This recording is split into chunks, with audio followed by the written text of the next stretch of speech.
Thank you very much. Joanna Cherry. Can we, good morning, Secretary of State. Morning. Can we just go back to the court case in which I and others were involved in Scotland and the undertakings that you outlined earlier?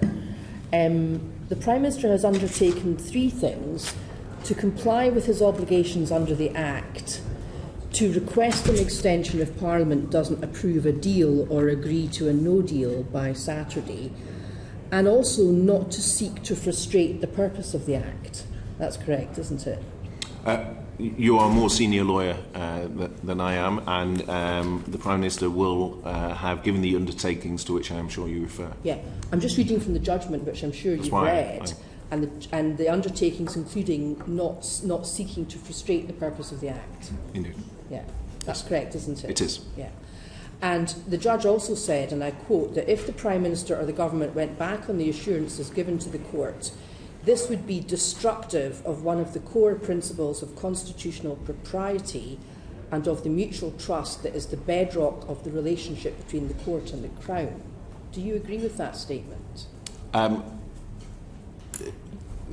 It will. You're reading out, I assume, something from the court. I'm asking you whether you agree with the highest court in Scotland that if the Prime Minister or the Government went back on the assurances, the undertakings you've described, it would be, and I quote, destructive of one of the core principles of constitutional propriety and of the mutual trust that is the bedrock of the relationship between the court and the Crown.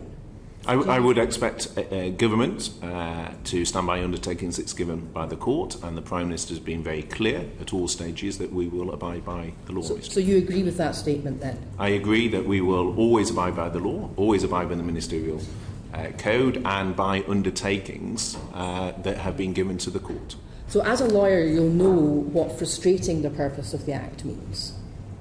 I would always defer to the Attorney-General to give me I am extremely out of date in my legal analysis as to precise definitions, but I think the underlying principle to which you refer, of course, will be known. Okay, well, there have been various media reports, and one of your fellow ministers, Andrea Leadsom, has been on television saying that there was an intention to send a letter seeking an extension in terms of the Benn Act, and then send another letter saying, oh, that's not really what we want something else.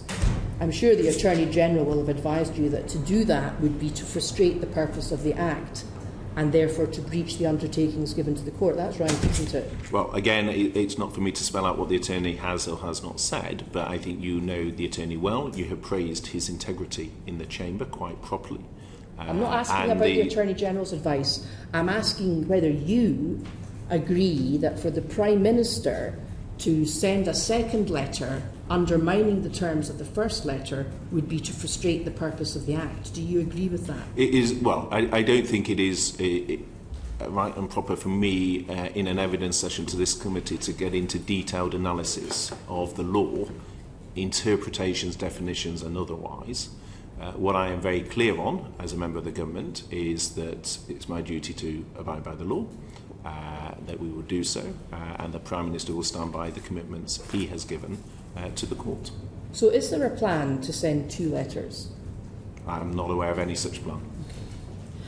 Okay. If no agreement is reached in the next couple of days, will the Prime Minister put to Parliament on or before Saturday the option of leaving without a deal?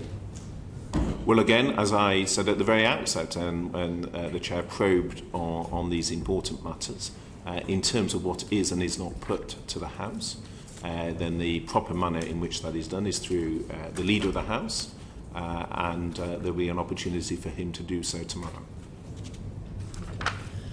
According to the DEGSU website, your responsibilities include working closely with the United Kingdom's devolved administrations.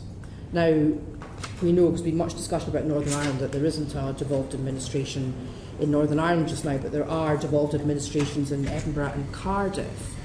Can you tell us what liaison you've had with the UK's devolved administrations about the progress of negotiations this week?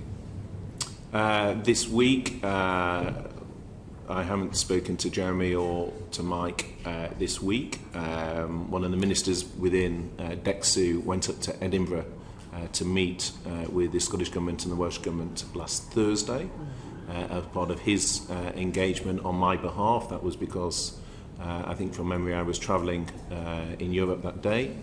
In fact, I was travelling over to Brussels for the meeting with Michel Barnier on the Friday.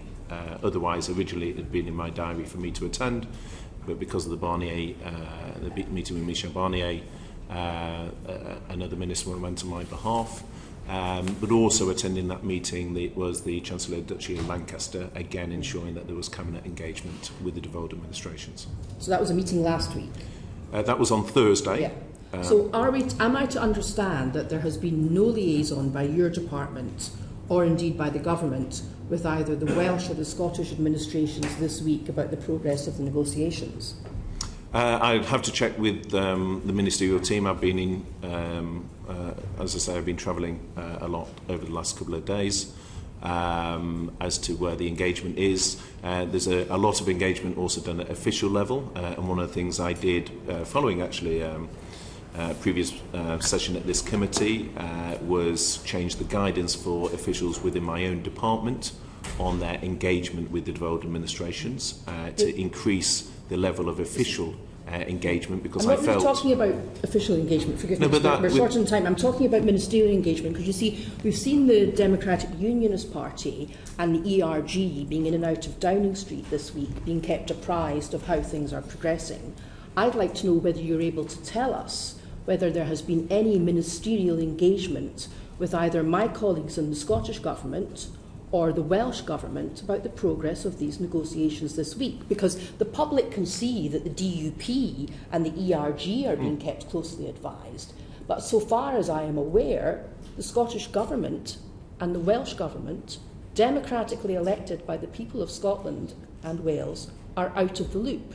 Now, can you, I realise you've been backwards and forwards to Luxembourg, but I think you would agree with me, it'd be quite a serious matter if the DUP and the ERG were in the loop, but the Scottish and the Welsh governments were not in the loop. So if you're not able to answer today and give me that comfort, could you possibly write a letter to the chair of the committee to confirm whether or not the Welsh and Scottish governments are in the loop? I'm very happy to. I know that I was due to have had a call with Jeremy and Mike on Saturday that unfortunately had to be postponed. But within the last week, ministers within DECSU and the Chancellor Duchy of Lancaster and others travelled up to Edinburgh as part of our engagement. So I think when you've got ministers actually going up to Edinburgh within the last week as part of our engagement, but yesterday, it is slightly... yesterday, Secretary of State, and the day before, the DUP and the ERG were in and out of number 10 Downing Street. I'm not talking about last week. We all know things have moved quite fast this week. A bit like a yo-yo, right enough, but you're being very clear there have been important developments this week. So I'm not really interested in what happened last week. I'm not interested in the fact that a very junior minister phoned the Scottish Government at the last minute on Monday morning to say what was in the Queen's speech. What I want to know is what engagement there has been with the Scottish and Welsh governments about the progress of the negotiations this week. It is my suspicion that there has been none.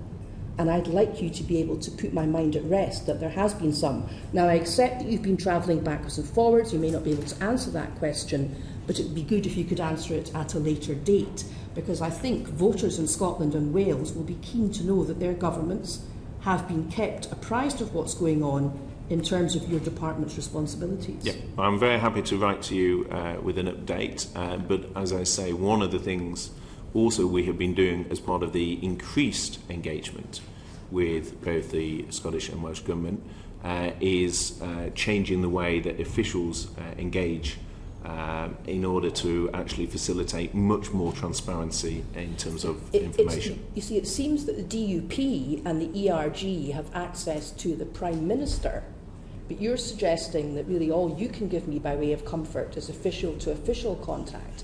What I'm interested in is whether you or your department have been in contact with the democratically elected governments of Scotland and Wales, minister to minister. I know we have, within the last week, including, as I say, the Minister of State in the department travelling up to Edinburgh to engage with Scottish ministers. In terms of XO, the Scottish Government regularly attend those Cabinet Subcommittee meetings as part of our No Deal preparation.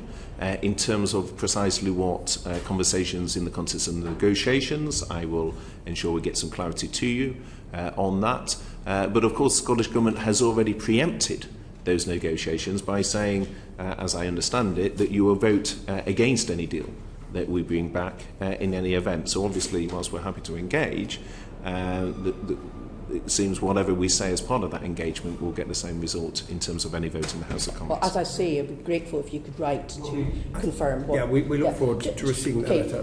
When will the Scottish Government see the detail of the withdrawal agreement and the political declaration? Well, that is still, as I say, under intense negotiation at the moment, and those discussions are ongoing. Okay, right. Richard